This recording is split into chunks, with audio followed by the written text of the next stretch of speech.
Hello everyone লৈ আহিছো class 10 ৰ সোশিয়াল সায়েন্সৰ চ্যাপ্টাৰ 1 বংগ বিভাজন আৰু স্বদেশী আন্দোলনৰ মোস্ট ইম্পৰ্টেন্ট কোৱেশ্চন আনসাৰ যিবোৰ তোমালোকৰ ফাইনেল এক্সামত অহাৰ সম্ভাৱনা বেছি আছে। ইয়াতে তোমালোকক এটা কথা কৈ লৈছো যে এইবোৰ যিবোৰ আমি কোৱেশ্চন দিছো এইবোৰ যে তোমালোকৰ 100% পৰীক্ষাত আহিব আমি সেইটো কোৱা নাই, কিন্তু তোমালোকে এই কোৱেশ্চনবোৰ পৰীক্ষাৰ আগত চাই যাবা, এইবোৰ তোমাৰ পৰীক্ষাত হোৱাৰ সম্ভাৱনা বেছি আছে।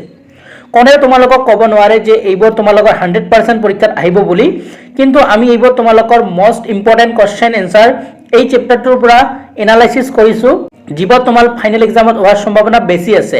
তোমালোকে এক্সামৰ আগত যোৱাৰ আগত এইকেইটা কোৱেশ্চন তোমালোকে প্ৰেক্টিস কৰিবা, এইবোৰ তোমালোকৰ এক্সামত আহিব পাৰে।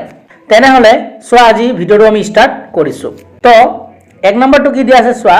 তো ইয়াতে কৈছে যে ভাৰতত কেতিয়া মুসলিম লীগৰ গঠন হৈছিল আৰু ইয়াৰ দুটা উদ্দেশ্য আমাক ইয়াতে লিখিব কৈছে। তো তোমালোকৰ এই কোৱেশ্চনটো তোমালোকৰ ইম্পৰ্টেন্ট হয়, তোমালোকে ভালকৈ পঢ়িবা।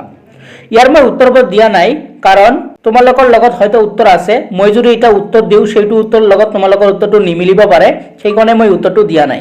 এইবোৰ তোমালোকে কপিত নোট ডাউন কৰি লবা, নতুবা তোমালোকে বুকত টিক মাৰ্ক দি লবা। 2 নম্বৰটো তোমালোকক চোৱা কি দিয়া আছে।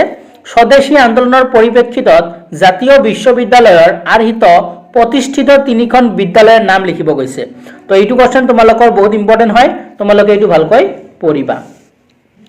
নেক্সট 3 নম্বৰ কোৱেশ্চনটো ৰাখিছো সোৱা কি দিয়া আছে। স্বদেশী আন্দোলনৰ 4টা ফলাফল বিষয়ে চমুকৈ লিখা। স্বদেশী আন্দোলনৰ 4টা ফলাফল সম্পৰ্কে ইয়াতে তোমালোকক লিখিব গৈছে চমুকৈ। ঠিক আছে, এই কোৱেশ্চনটো তোমালোকে পঢ়িবা, এইটো ইম্পৰ্টেন্ট কোৱেশ্চন হয়। নেক্সট 4 নম্বৰটো কি দিয়া আছে সোৱা। স্বদেশী আন্দোলনৰ 3টা অৱদান লিখা। তো তোমালোকে এইটো পঢ়িবা, এই কোৱেশ্চনটো তোমালোকৰ ইম্পৰ্টেন্ট হয়, স্বদেশী আন্দোলনৰ 3টা অৱদান। নেক্সট 5 নম্বৰটো সোৱা কি দিয়া আছে। বংগ বিভাজনৰ অন্তৰ্নিহিত উদ্দেশ্য লিখা।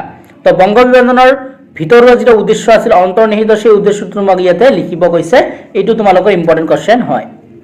নেক্সট 6 নম্বৰত যেটো কোৱেশ্চন পঢ়িবা সেইটো হল জাতীয় শিক্ষালৈ স্বদেশী আন্দোলনৰ অৱদান আগবঢ়োৱা বৰঙণিৰ বিষয়ে চমুকৈ আলোচনা কৰা।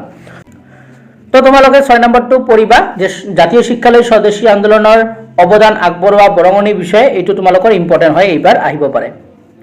নেক্সট 7 নম্বৰটো দিয়া আছে স্বদেশী আন্দোলনৰ মহিলাৰ ভূমিকাৰ বিষয়ে লিখা। এইবাৰ তোমালোকৰ এইটো অহাৰ সম্ভাৱনা বেছি আছে। 8 নম্বৰটো চোৱা কি দিয়া আছে। স্বদেশী আন্দোলনৰ প্ৰাৰম্ভিক কাৰ্যসূচী বৰ কি কি আছিল, এইটো তোমালোকৰ ইম্পৰ্টেন্ট হয়। নেক্সট 9 নম্বৰটো কি দিয়া আছে চোৱা। বংগ বিভাজন কি আছিল, ইয়াৰ দুটা গুৰুত্বপূৰ্ণ ফলাফল। তো বংগ বিভাজন কি আৰু ইয়াৰ দুটা ফলাফল লিখিব গৈছে। নেক্সট 10 নম্বৰটো চোৱা কি দিয়া আছে। বংগ বিভাজন বিৰোধী আন্দোলনে স্বদেশী আন্দোলনক নাম কিয় পাইছিল চমুকৈ লিখা। যে বংগ বিভাজন বিৰোধী যেটো আন্দোলন আছিল এইটো স্বদেশী আন্দোলনৰ নাম কিয় পাইছিল, এইটো আমাক লিখিব কৈছে, তোমালোকৰ এইটো ইম্পৰ্টেন্ট হয়। নেক্সট 11 নম্বৰ ৰাখিছো স্বদেশী আন্দোলনৰ জাতীয় সাহিত্যলৈ আগবঢ়োৱা বৰঙণিৰ বিষয়ে আলোচনা কৰা। তো আগত আমি জাতীয় শিক্ষালৈ দিছিলো, এতিয়া জাতীয় সাহিত্যলৈ আগবঢ়োৱা বৰঙণিৰ বিষয়ে লিখিব কৈছে, এইটো তোমালোকৰ ইম্পৰ্টেন্ট হয়।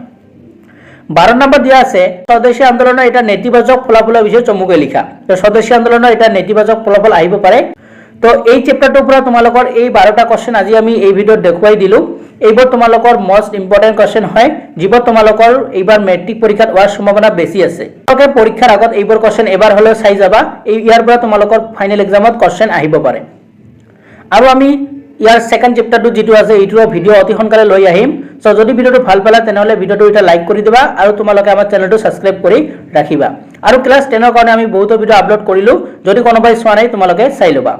আৰু ক্লাস 10ৰ কাৰণে আমাৰ এটা হোৱাটসএপ গ্ৰুপ আছে, ডেসক্ৰিপচন লিংকৰ পৰা তোমালোকে আমাৰ হোৱাটসএপ গ্ৰুপটোত জয়েন হৈ লবা। তেনেহলে আজি ভিডিওটো আমি ইয়াতে সামৰিছো, নতুন এটা ভিডিওৰ লগত পুনৰ দেখা দেখি হ'ম। ভিডিওটো চোৱাৰ কাৰণে তোমালোকক ধন্যবাদ জনাইছো।